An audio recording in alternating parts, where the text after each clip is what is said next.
Hey, what's up guys? I have a very special interview to share with you today. I recorded a session with my good friend Ascendant Nomad for almost an hour, where we talked about a variety of topics that can help you improve in PvP. The central theme is a concept that Nomad came up with, which he titles, "You've been playing wrong this whole time." Basically, it's about how to start thinking for yourself in PvP, and starting to really understand how the game works at a fundamental level. This episode was so fun to record. I always have a blast talking to Nomad, and I hope you really enjoy it. I'd really appreciate it if you take a second after watching this video to go check out Nomad's channel and subscribe if you haven't already. For this video, I mostly use gameplay clips provided by Nomad so you can watch him play, and at times we also cut over to a private match to illustrate a few gameplay examples. That's all for now, hope you enjoy the video. Okay, so today I am excited to have one of the most requested collaborations for this series I've been doing, my buddy Ascendant Nomad. You guys might have known him from our video we did quite a few months ago where the two of us played with Pattycakes on a flawless card in Trials of Osiris, which was quite fun. We have a pretty interesting video topic to talk about today, which is titled by Nomad, "You've been playing wrong this whole time." So I'm going to throw it over to you, Nomad. You can give us the premise on what this means for the Crucible players, and we'll get into it. Well, thank you for that intro, Paddy. And I just want to say, because we're both YouTubers, we both know how this works. Everyone's going to click off after about 45 seconds, so I'll do the TLDR real quick. Monkey see, monkey do, no good for you getting better at Crucible. Okay? Good. Stop following people blindly. Start thinking about the game. All right, we're good. Thank you very much. My name is Ascendant Nomad. No, I'm kidding. That's a wrap. Yeah, that's a wrap. No, it's with this topic, it's just something that I've been thinking about quite a lot lately. It's that with stasis, with the changing of the meta to what seems to be like 120s and trials, it's upended a lot of what we've come to understand and what we've come to think about in terms of the Crucible and in terms of what's successful, in terms of what works, especially now that we're in very much an ability-based meta. And we're starting to see a shift towards people using stasis, people using abilities to overcome rather than what was traditionally gunplay and movement. And with that, a lot of people have taken to Twitter, they've taken to Reddit, they've taken to YouTube comments as well, saying that this sandbox sucks, or this the Beyond Light and Destiny 2 is completely different, and I don't know how I would like it anymore. And the truth is that it hasn't really changed that much. It's just really just one more thing to think about. The problem is that in Destiny, there's so many other things to think about too. Like if we were just 1v1ing here, Patty, Mhm. if you're just 1v1ing, I'm having to think about your positioning. I'm having to think about the fact that you're a hunter. I'm going to have to think about your guns, or think about your movement, like trying and get a read on your playstyle. Are you aggressive? Are you passive? Are you waiting for teammates? I have to look at my radar. I have to look at this, that, and the other. There's so much to keep track of for the average player that it's overwhelming, and that's why trials are so hard for the vast majority of players. Is it's a lot of information processing, and then on top of that, you have to take into account of stasis, and stasis has no tell unless you press tab, or rather, you bring up your ghost on whatever platform you're on. And you look on the other team and you see, well, these people have stasis on. You have no way of knowing that somebody's running stasis. I think the only other clue you can tell somebody's using stasis is if the Titan does the slide and it makes that Right, yeah. sound. Or you And see you a have no shattered idea. diamond. You have no idea if somebody's flying in with a shotgun out, if they're coming to shotgun you or if they're coming to Drewski dunk you. You just don't know.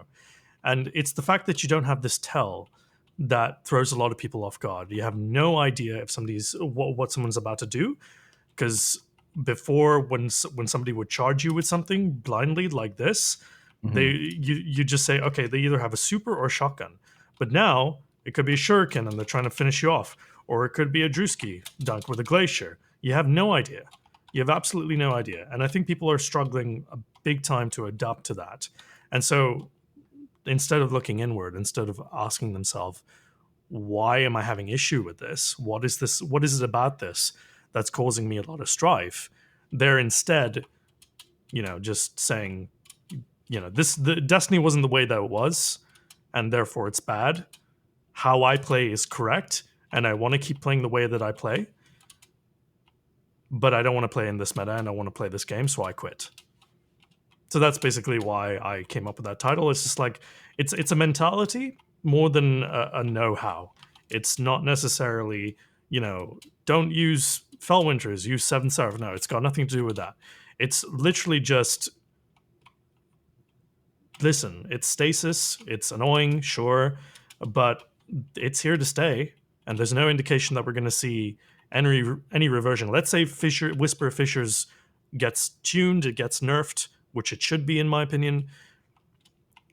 It still doesn't take away the fact that stasis and shadow dive is still a thing, and dust fields are a thing, and cold snaps are a thing, and shurikens Mhm. are still a thing, and slows are still a thing, and getting frozen is still a thing. Yeah, crowd control in general will not likely go away anytime soon with the introduction of stasis. Like even if some things get nerfed like that, the ability to crowd control is probably something that is, it's not like absolutely new. Of course, there's been, some versions of that in the past with the, smoke on the Void Hunter, for example, but like it's never been as prominent in Destiny PvP as it is now, and it's probably not realistically going away. So it's something you're gonna have to learn to adapt to. Right. And I wouldn't say, perhaps I might be a bit like, but like my perspective on this might be a little bit biased after just the recent tone of conversations being had all over the place, where it's very, very polarized. So, in me saying you've been playing wrong this whole time, that again is not helping things, but um, it gets people's attention and it allows them like either you're going to have a bunch of comments underneath this saying Ascendant Nomad is this arrogant, pretentious motherfucker. Sorry, you can bleep that, right? Yeah, Um, sorry. okay. You're going to have a bunch of comments like that saying stasis is the problem, blah, blah, blah, blah.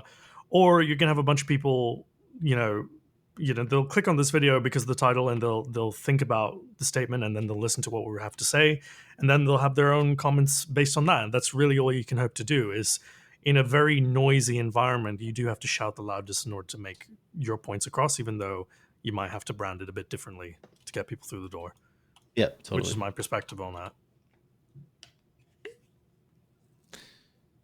So, okay, there's all of these new players who are coming into PvP. Maybe they were new light players from the Shadowkeep era or since then. Hmm. And I feel like one of the things that I see all the time is basically this thought of, oh, I don't want to use the most common, or let me rephrase it. It's actually not that I don't want to use. A lot of people I've seen comment wise say that they see people using the equivalent of like the the spare rations of today, whatever it Right. happens to be. Let's say the 120 hand cannons right now are pretty much Sure. the most common thing, whatever that the meta happens to be. And they complain like, oh, I can't have success with that. I don't understand like why I'm not good with it. And Hmm. I I have like sort of two thoughts that usually go along with that. Number one is that I don't think that you absolutely have to use the meta to be effective. There's Yeah. definitely ways to be effective without using the absolute most meta combinations. Like that, people prove this all the time. But I do think that understanding why the meta is very important because it's basically speaks to your ability to understand the game at a deeper level Hmm. and understand why certain things work. Like for example, 120 hand cannons now having all this crazy range, it's like completely opened up the way that engagements happen. Whereas before, if you were a hand cannon user, you were forced to be within 30 meters or so, and now you're like 15 meters further, able to still deal full damage, Right. and potentially even further than that, getting three taps. So it's completely changed like the way that a lot of engagement. I mean, 15 meters is a tremendous improvement over like 30 meters. That's like what, a It's 50% it's really improvement in the range. It's like huge. it's really put the cannon back into hand cannon, eh? Yeah, absolutely. So it's just, it's fundamentally changed. And so it's like, I don't think that you need to use 120s to be effective. I think that, pulse rifles can be very effective. 140 and cannons can be strong. Auto rifles are still pretty strong. You've shown, with the trustee, you've had a lot of success. So, I mean, I think that Yeah. there's certainly ways to work around that, but I think that it's valuable to understand why certain things tend to be gravitated towards. Yeah, absolutely. It's not that easy to just put on a 120 and just start slaying out. You have to have an understand, like you said, there's so many there's an opportunity to understand past the surface level. Okay, 90 damage, 45-meter range. Yeah, okay, that's all well and good. That those stats sound insane in a vacuum. But realistically, 120s are the slowest duelers from a neutral state. Mhm. 1.0 is time to kill because you need 3 shots. Um, it's about what 120s enable that makes them so powerful. Like typically, this lane, like you stand right here, and I'll go over here. This lane in season 10 and 11 is pulse rifle territory. Yep. But with the 120, you'll hit someone for full damage. Yep. And right now, like I think perhaps 140 skills also do this, but it's the idea of like translating this onto the battlefield. It's like 120s enable range, or they have high range. What does that mean? It means it enables you to look down more lanes on a map, on any map at any given time. And previously, that functionality was reserved for 3 archetypes of weapons: pulse rifles, scout rifles, and snipers. Scouts have never really had their time in the sun in Destiny 2, in my opinion. They've Mhm. always felt a little bit like the forgotten child. Not since Um, the Hills Might of Day. right, right. Many moons ago. But with 2.6, but with the aim assist buff that they got in Beyond Light, and 260 RPMs feeling a lot more viable. Like 260s were really, really fast killers, anyways. But because the sandbox got shifted to generally to be slower, in addition to the aim assist buff, 260s now feel a very, very strong option. Um, but yeah, it's about like we've just touched on a few different things there. We've touched on hand cannons enabling, or 120s enabling supreme lane coverage in a way that was previously reserved to other archetypes of weapons. And those archetypes of weapons, in addition, have also been brought up to be competitive, either through proxy of other things getting nerfed, which is what happened to 150s becoming 140s, Mhm. or through improvements of their own with aim assist buffs and hit registration buffs and what have you. It's the meta is basically a cocktail. It's a very, very finely mixed cocktail. And I think the one that we're in right now is perhaps one of the most balanced, most refined cocktails we've ever had. And discussions aren't being had about how to understand it as much because the conversation is right now being dominated by the existence of stasis and how much it prevents gunplay. Whereas, in Mhm. my opinion, I agree with that. like there's now no bad weapon except for maybe 180 RPM hand cannons. But even then, I mean, like they enable a level of consistency that other primaries just don't allow. I So totally agree. The variety right now in the sandbox it's mind-boggling to me. Like there's so many things that you can be successful with right now. It's very, very wide open. right.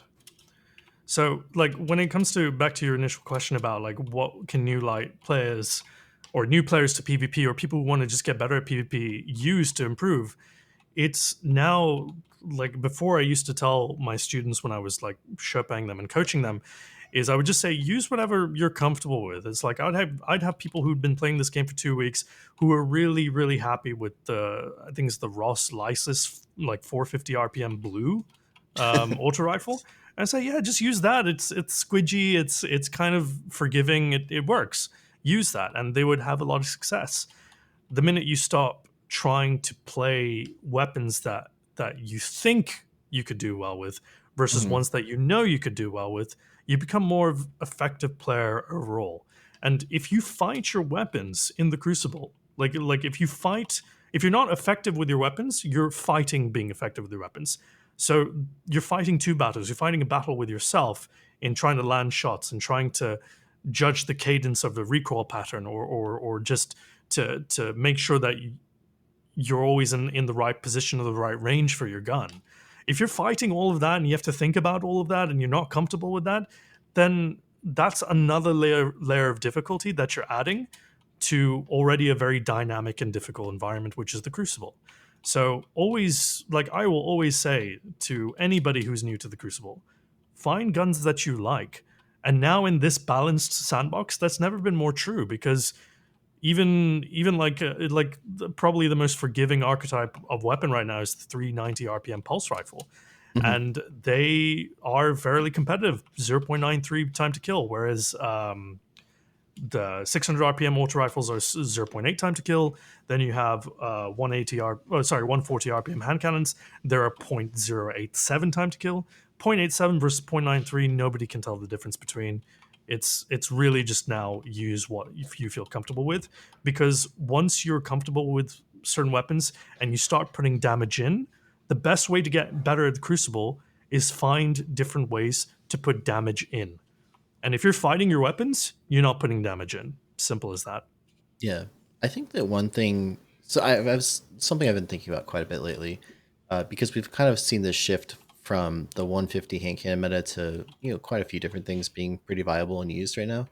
And a lot of people thought back in previous seasons that the 150 hand cannons were used the most only because they had quote unquote the fastest time to kill, which obviously wasn't exactly true because there was like the 600 RPM auto rifles and stuff like that that killed faster and different things like that.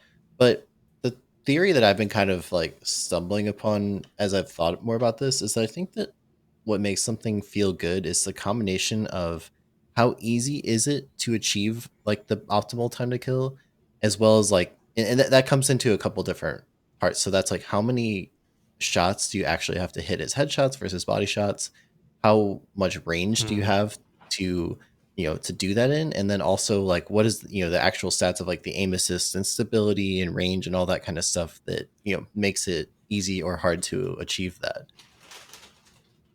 For example, like 120 hand cans right now, at least for low resilience people, you can typically hit one headshot and two body shots. That's a 33% crit requirement to get a kill. So Sure. and you can do that from very far away. Yeah. So it's like, for only a slightly slower time to kill than like a, 0.87 requiring three headshots from a Mm. 140, you can basically make it much easier to get a similar time to kill from much further away. So Yeah. something I've been thinking about a lot lately. 100%. But also remember who's saying this. You're saying this. You're a top level player. You're an encore, my dude. I'm kidding. Um, it is like something that does get lost on a lot of people is the fact that the average player isn't able to interpret space and isn't able to always have their aim consistent, right? Hmm. Like you've talked a lot about kovacs routines and all that, and there are, I'm sure, equivalent routines that you can do on controller for console. Um, and if your aim is not in doubt and your interpretation of space with respect to map and engagement spaces is not in doubt, then yes, these conversations start becoming very, very sensible. They start saying, okay, you can, yeah, it's like one crit, two body with a 120. They're too easy. But for a lot of people, they struggle with just landing that shot. And with a 120, you better hit your shot, otherwise it's game over. If like otherwise you'll be hitting four bodies. If you hit four bodies with a 120, you're dead because it takes Hmm. forever. Um, so when having these conversations, trying to find the most viable gun to use, take into account who's saying them. Is it would be my advice. It's like is is someone like Panda saying it? Like Panda doesn't have to think about aiming with crits; he just does it. So of course he'll probably have a perspective on 120s that would say something like they're too easy, they're too strong, they're a little bit overpowered. Is somebody who plays a lot of Face It saying 120s are too overpowered? What is their motivation for saying that? They're usually coming at it from a perspective of, well, if you have three 120s on a team, that's an instant deletion, right? Because it's three shots to kill, And one only one crit. of which needs to be a headshot. Yeah. Exactly. Yeah. So they're probably coming at it from a perspective where they're saying, yeah, from a team shot perspective, it's too strong. Also, if you're playing Face It, chances are you're a damn good aimer yourself. Hmm. Um, Whereas if you've got someone like myself saying it, I definitely advocate more on the mental side of things. I advocated from more so the average player than the high level player. If I'm saying 120s are fine, they're not strong, they're not balanced, they're not too difficult. Why am I saying that? The reason I say 120s are fine is because there is a curve to using them, just like any other gun. And I think that curve is a lot steeper for people who are used to 140s or even 150s because there's a cadence they have to get used to. There's a engagements that there's a whole lots of sightlines they used to have to get into sorry, they have to get used to. 150 RPM hand cannon players are not necessarily the most well versed in pulse rifle or scout rifle or sniper rifle sightlines, so they have to learn that. But again, like, we're a month. Have we Beyond Light's been out for what? Nearly 2 months now. Sorry, two Yeah, a month months. and a half or so, right? So Yeah. people have adjusted to all this. So yeah, my whole shtick here is just say, definitely listen to what people are saying, but understand where they're coming from and why they're saying what they're saying. Mhm. There's so speaking of kovacs, there's just this like little analogy that's been like playing through my head for the past few days as I've thought about this. And so I don't know if you've ever used it, but there's a very simple classic drill in kovacs called one wall, six targets. It's basically just six large targets on a wall, and you click them as fast as you can, as accurately as you can. There's also a version of that called one wall, six targets small, or one called extra small. And believe it or not, it's much harder to click the very small dots very fast compared to Right. the big dots. And Right. it's like the more I think about like the relationship of like range, aim assist, how like large the It's hitboxes applicable, feel very and stuff, applicable. it's like it just it's probably seems super obvious, but it's like if you think about it, like why is it easier to hit one headshot and two body shots with a 120? Well, it's like the equivalent of hitting one tiny dot in kovacs and two giant dots in kovacs versus three tiny dots in kovacs. Like you can do it you can hit three large dots much faster than you can hit three small dots because you Yeah. have to be a lot less accurate to Yeah. And you the don't big have to think dots. about it as much. Yep. So it's just something I've been, contemplating a lot as I've been doing aim training while also thinking about the new meta. Also, we cannot talk about 120s and headshots at range without talking about cones. Yeah. That's very true. Yeah, so I don't know. That's kind of where my head's been at with these meta changes lately. Hmm. What weapons do you think are currently a bit undervalued? Like if you were to pick like some sleeper picks that you feel like maybe the majority of the population hasn't really like latched onto, do you think that the meta is already pretty established, or do you think that there are things that people are sleeping on? I think with the Destiny community, you do get a lot of monkey see, monkey do, and a Hmm. lot of the top streamers, content creators, they're using 120s in trials because the team shot potential is ridiculous. It's so high. But there are a couple of picks that come to mind. First of all, Cold Denial, still 0.67 time to kill, fastest time to kill in the game from a neutral state, aside from the last word, obviously. Um, I would say 340 pulses in general. No time to explain is a big one as well. Once you get Hmm. your little trans-dimensional arc buddy firing in tandem with you, it's insane. I'd say rapid fire scout rifles are slept on. 390 RPM pulses are slept on, but perhaps the most underrated archetype right now, or just the most underrated weapon period, has to be this one. Because this is posterity for those of Yeah, you who don't that's what you're know. holding there. This is a 180 RPM hand cannon from the Deepstone Crypt raid. Mm. When you get a nice roll on it, like the one I have right now has um, Hammerforge rifling, or I could switch it to Arrowhead Break for better recoil direction. Accurized Rapid Hit Rampage with a handling masterwork. Sub that in for a range masterwork. Doesn't really make a difference, in my opinion. Mhm. These stats are identical to Not Forgotten.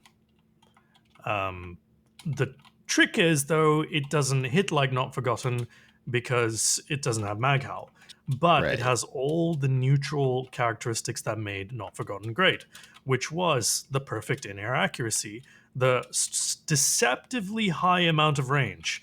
Um, I don't think people know this, but 180s, just like every other hand cannon in the game, got a net range buff with Beyond Light. So Mhm. I can hit people up to, I think it's 24, 25 meters, like this range here, Patty. If you're standing on top of that box, I'm almost certain I can hit you here for 58. Yeah. Now, because it's 4 crit, optimal time to kill with the 180, that means the time to I kill think is it's one two crit two body, right? 2 crit 2 body. I think so for No, up to a maybe certain. I should maybe. know this. I just literally put out a resilience Oh video. I no. tend to put those out and then like purge that Forget. information from my brain. I can't. It's I need more RAM to hold it all in. I know it's 58 crits, so I just do the math and just say, okay, Regardless, that's 4 it's crit. yeah. Point being, it It's deals a pretty good damage from range. it's a 1.0 time to kill, which Mhm. but then it's in the same engagement space as 720 RPM auto rifles, which kill in 0.73. As auto rifles, as it's competing with pretty much everything else, right, in this mid-range area, and it's very hard to deal with it, which is probably why a lot of people don't use it. But it's a gun that no matter what state you're in, whether you're low health, high health, in the air, sliding around the corner, whatever, you are reliably going to get it to shoot roughly where you're aiming. Mhm. Like it is so consistent, and it is really just how good are you with this gun? If you're very good with this gun, you are going to do a lot of damage in with this gun. If you're not very good with this archetype, you're going to struggle. And that's one thing I like about 180s is that because it is at a bit of a dueling time to kill meta disadvantage, instead the big thing going for it is consistency. It's Mm. deterministic, you can rely on it, it's a completely known quantity no matter what happens. Whereas other guns do suffer from flinch, they suffer from just like animation, weird glitches and hangups and whatnot, things not firing. You've had that issue with sniper rifles since forever, is you swap too fast, you can't Yeah, fire yeah. your sniper. 180 RPM hand cannons, I've never had that issue with, That's and interesting. this, from a statistical perspective, is extremely good.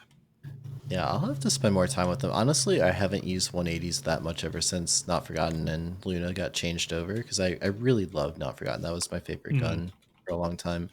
And I've been ever since that one got nerfed. I just haven't really felt like I've loved any of them. Part of it, I think, is on PC with mouse and keyboard. The recoil animation just always been a little off-putting to me. I feel like I have a hard time seeing my target, but yeah, it's a type of weapon I honestly haven't spent enough time with, and part of that is because I still haven't gotten a very good roll of the posterity yet. So I'm yeah, yeah. doing the raid each week trying to get it, but haven't gotten a perfect roll yet on that one. Gotcha. Yeah, that makes sense. One thing that I actually feel is I don't know what the actual usage statistics are. I'd be interested to learn more about where this ties in, but I feel like Vigilance Wing is still insanely good Oh and like yeah, not used as much as I would expect for how good I think that thing is. that It and has Crimson. Yeah, Crimson's another one. I on mouse and keyboard I kind of understand Crimson just because I feel like it feels a little awkward on mouse and keyboard for PC, but I understand console. I think it's like really, really common from what I Yeah, hear. I obviously don't play it, um, but recoil's quite Vigilance good is on just them. one of those ones I feel like whenever I use it, it's like hard to not drop like a 40 or 50 bomb with it. It's so easy to use. It's like I think it's roughly a 50% crit requirement to get optimal time to kill, has really good range, Right, flinches the crap out of people. It's has a huge magazine. That Vigil of Saint 14 ornament is like the cleanest sights out of like any gun. It's and so it easy has to health see the regen. target. Has health regen. It's just like you can go on and on about it. I think it's like such a good pulse rifle, and I'm surprised they don't see it more often. I don't personally use it that much just because I'm kind of just tired of it. Like I like to use things that I kind of find to be new and fun to use. But Sure, yeah. yeah, I think it's so good. I'm surprised I don't see it more often. Well, I think that's also one of the things too. Is 120s are quite novel, so people are still starting to understand what they are and how to use them. And I said in my video that I dropped in like close to beyond like releases, is I really felt that 120s were the scouts we never had. Like you That's wanted a a good, hard yeah, it's interesting. you want a hard hitting option in sort of the close range, the small ranges that the D2 maps are, and scouts were always felt a little bit too long range for any of it. Mhm. But 120s bring this perfect blend of low zoom and high damage that we've been missing. Yeah, absolutely. Any other interesting picks in In Nomad terms of World? weapons, Things that we're sleeping on? I'd say Arctic Haze auto rifle 720. Yeah, Pretty fast time to kill. our buddy Um, Brave here did a video about that one, and he was swearing by it. I have yet to get a good roll in it, so it's not something I've really used probably to the But full potential. I know that one can get like pretty decent range, which is something that 720s tend to struggle with. I actually almost made a video about 720s last season because obviously I knew that 600s were going to get nerfed, and I had some really good rolls on like the Valkadin and different ones. But yeah, when I went to go make a video about it, I just felt like the range was really always letting me down. That was like the big problem with yeah, the 720s. It was like a sort of like a SMG, like and it was really tough when you're trying to engage these longer distances. So that's just one that the other I'm thing, interested in. the other issue 720s had in that meta was that 600s is the same thing at the same range. Right. Right. Even better, right? Because basically better optimal time to kill, better, and then you can get stuff like kill clip, which on a um, non hunger would just Right. shred. Reckless Oracle also rolls with kill clip. Garden of Salvation 720. Mhm. I have a Mulligan kill clip one. Oh, do you? 0.73 neutral with kill clip. I think it's down to a point 0.5. Okay, It's insane. But the problem that's with the pretty Reckless nice. Yeah. Oracle is that it does not have a red dot sight. Right. I've seen that. It's bugged right now. That's pretty funny. Really fun. Like when you like, I actually just turned on like the crosshair on my Mhm. monitor, and that helps a lot. But it was still really odd. Um, very strange weapons. That's pretty funny. Again, it's a deceptive amount of range. Now that 800, sorry, 600s are now point 0.8, this Mhm. actually allows 720s to kind of step up and have their little niche of their own with being faster killers. But you obviously have that range sacrifice. So it's like I'm looking at you now, Patty, and I can't. You I'm just can't gonna even see me. guess. I'm just guessing at this point. That's pretty funny. The recoil direction is kind of it's horrible. It's Mhm. kind of all over the place. But you put a counterbalance mod on it. You get one with Mulligan. I think is almost a necessity for PvP because you just get so many bullets back. Just Yeah. do a little. You can see in the bottom left there how many I'm getting back. 12 bullets back in a 50 mag of Oh, it's missing not bad. everything. Yeah. Um, Yeah. That's so pretty funny. On the opposite side of the spectrum, one of the weapons that I've wanted to be good for so long, and I've tried to make them work many times, are the high impact auto rifles, like the 360s, and yeah, they have so tragic. much range. They're so cool, but I it feels like it's so much work to get a kill with them. In comparison, it's like in a similar range, I could pull out a 120 hand cannon, and like it's so easy to get a kill. And Or I feel like those are even so much work to get a kill with. so 360s have two problems, right? They have a pure time to kill problem, which okay, 1.0, fine, not too bad anymore. But they also require that 1.0 to be constantly on target. Hmm. And in a second, you can do a lot in a second. Like how like if you stand behind that piece of cover, stand next to that piece of cover, like if I shoot you, you can just pop back into that piece of cover, Yep. right? And then I've done what, maybe 2 bullets worth of damage. Let me put my false promises on. Actually, just messing around with this. Like if you go back there, I'll maybe get like two bullets, maybe. That's assuming I don't get, Right. recoiled off it. So they have a recoil problem, and they have a general stability problem, and then they have a burst damage problem. Because in order to get a proper kill with this, you have to be uninterrupted shooting someone, and that's not how Crucible plays out. Crucible Yeah. plays out by playing in cover. So the natural answer to a 360 auto rifle is the 150 RPM scout rifle, which also which doesn't necessarily need you to be on target for. You don't need to be constantly on target for it. Mhm. You can just be, pop it, shoot in cover, shoot in cover, shoot in cover, and then just like a 150 RPM hand cannon back in the day.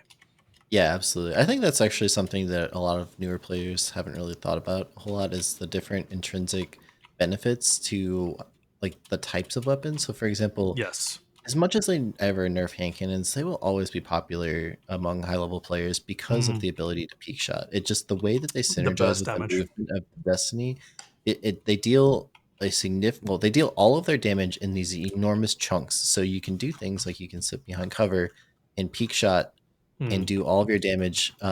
You deal all of your damage basically instantaneously. You can unpeak, be safe, and then repeak. It's just it's such a powerful thing in comparison, like to a high fire rate auto rifle where you have to sit there Yep. and Spraying. basically anytime that you're not peeking, you're losing out on potential DPS because Right. it's a continuous stream of damage instead of a bursty style.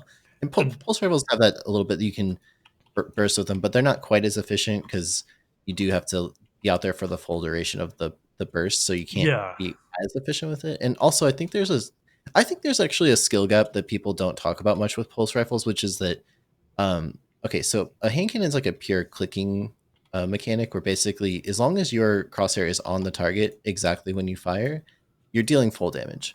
Right. Whereas with a pulse rifle, it's actually two skill sets. It's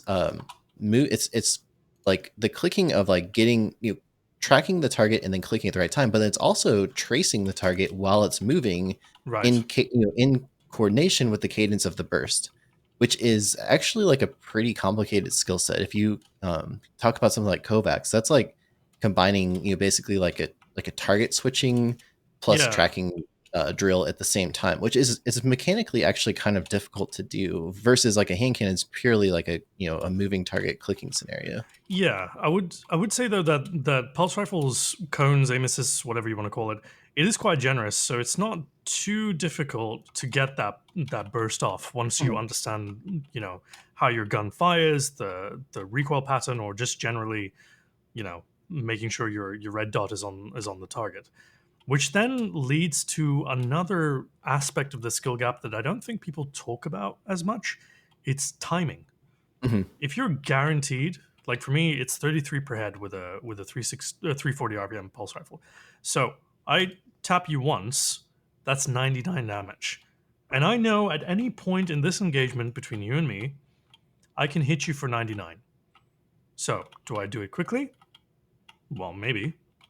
Can I wait a little bit and then hit you for 99? Absolutely. It depends on what's your status. Are you low? Are you high? What's going on? If you're Mhm. full health, obviously I want to put damage in.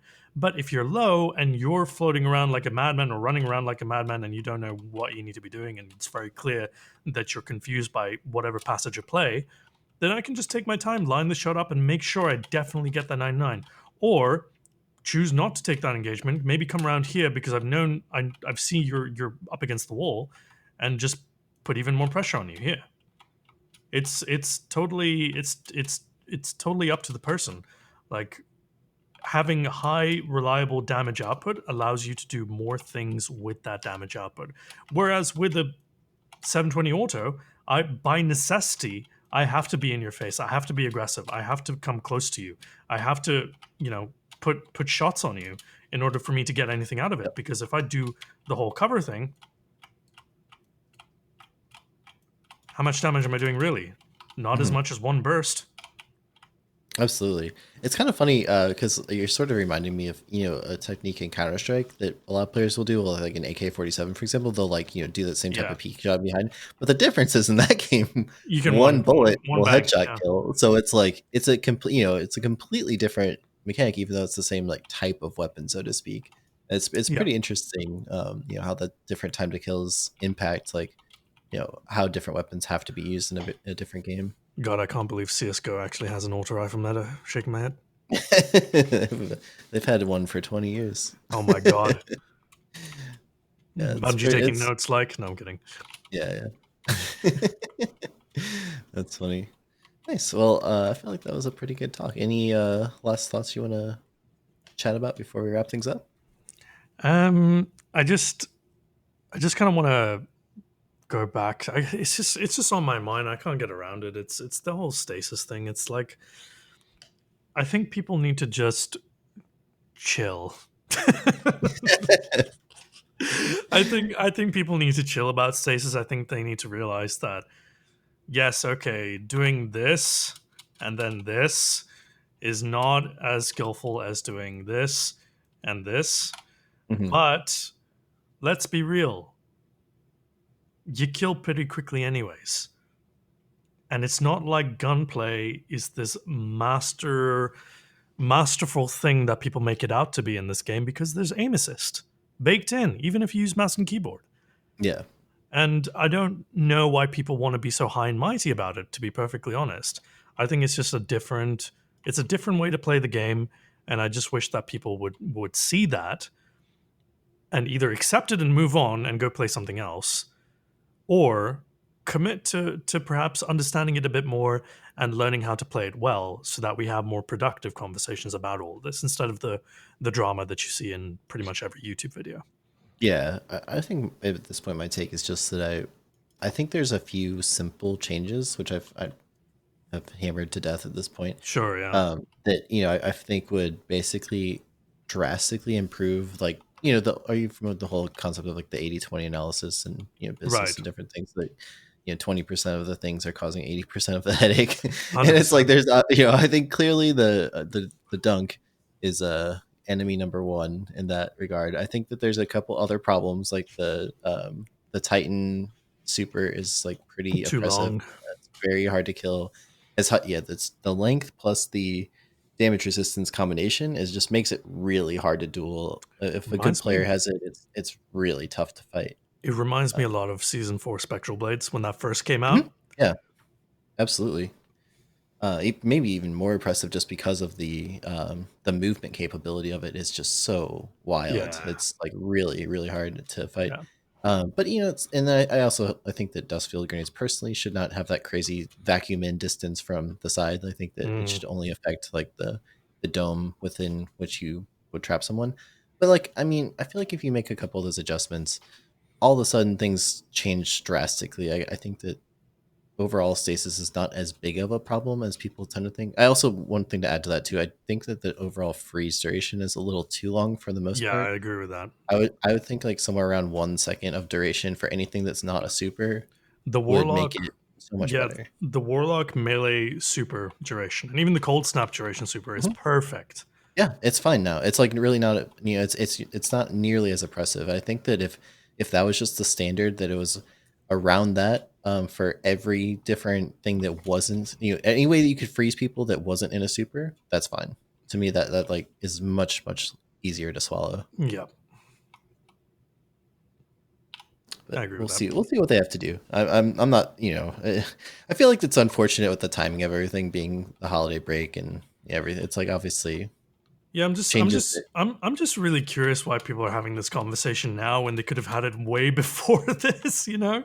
I just feel like people are bored. Like we run out Yeah, of content to do, and I think it's that's a big part of it. I think that frustration with this kind of stuff builds up over time. I have to admit, I felt more frustrated this past week in trials than I had in previous weeks. Like I was kind of like oh, okay with it, yeah, but that's like after because the third week of just that, dunking and being dunked, I'm just like kind of just over it at this point. well, So also we had a lot of out of bounds stuff going on, that and too, that and not a great map in my opinion for the way that it plays. Plus, the the nonstop dunking fest plus the out of boundsing was and just poor loot incentive, which mean a lot of casual players weren't as interested in yeah, it. a It's just a dev bad scout, by the way. recipe. Yeah, six scout rifle. But yeah, I think that that was a bad combination of events to add fuel to the fire. 100%.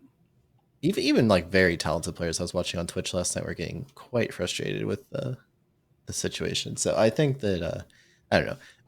I don't think the game's dead. I think that PvP has a lot of potential still. I think there's some changes I would love to see. There are immediate fixes, like some balancing things. I would love to see, similar to your video that you put out about ways to improve the Crucible. I would love to Mm, see like an actual like incentive to play for better reasons. Like for example, like a true ranking ladder with cosmetic rewards and stuff like that, where right. you would just like every other game. I mean, Valorant, for example, you're not getting loot every time you play, but why do for some reason people still enjoy playing that game? Well, 100%, yeah. it's because there's an incentive to like actually improve at it and be able to show off, hey, I got to XYZ rank instead of just getting showered with uh, blues and more stars and shadows. Hey, don't be disrespecting the best gun in the game. I think that thing's actually pretty good. I'm working on a Quick draw video kill to clip. cover it. So. Quick Yeah, draw I kill know. clip. That's Uh, insane. I'm a Stars and Shadow fan, to be honest. I think that Okay, thing's pretty good. good. So Good. You can no stay hate in on my Encore. side. Nice, nice, cool. Well, I'm sure many people listening already are familiar with you, but just in case, you want to drop your socials and where people can find you on the internet. Yes, twitter.com/Paul Tassi. No, I'm kidding. Yeah, I'm on Twitter. I'm on YouTube. I'm on Twitch. Mostly on YouTube and Twitch. Sorry, YouTube and Twitter. Just Ascendant Nomad. Just Google it. You'll Yeah. find it. You stream pretty often too, though. You have great streams. I think people would really appreciate Oh, them if they're not familiar with them. well, thank you. Yeah, I guess I'll plug that too. I do gameplay reviews mostly on stream. I also do 1v1 coaching. So if you're struggling with the game and you want to know why, come on by and we'll sort you right out. Okay? Okay. Nice. Awesome. I'll link all that stuff in the description so people can find you easily. Well, thank you so much for coming on to my little show here. I appreciate it. It's always fun Thank you very talking to much you. for having me. Yep. Sure, we'll have to do a part 2 at some point. I'm sure people will enjoy this one quite a bit. Yes, well, we'll have a part 2 once everyone else has quit Destiny, and then it's just you and me We're left. the only 2 left. Sounds good. Yeah, Awesome. Well, thank you, man. of course. What a fun talk. I always love chatting with Nomad about anything Destiny related or really just life in general and hearing that silky smooth voice. If you liked this video, I'd really appreciate it if you'd leave a thumbs up rating and also head over to Nomad's channel and leave a comment on his most recent video, letting him know that you appreciated him spending some time with us to share his knowledge. If you're not yet subscribed to this channel, please be sure to do so. I have a ton of awesome videos coming your way soon that I can't wait to share with you. I stream each week over on Twitch. You can catch me live at twitch.tv/pattycakespc. We also have a fantastic community Discord server with over 7,000 members that you can join to meet new people to play Destiny with. The link to join is discord.gg/pattycakes. That's all for now. Catch you guys next time.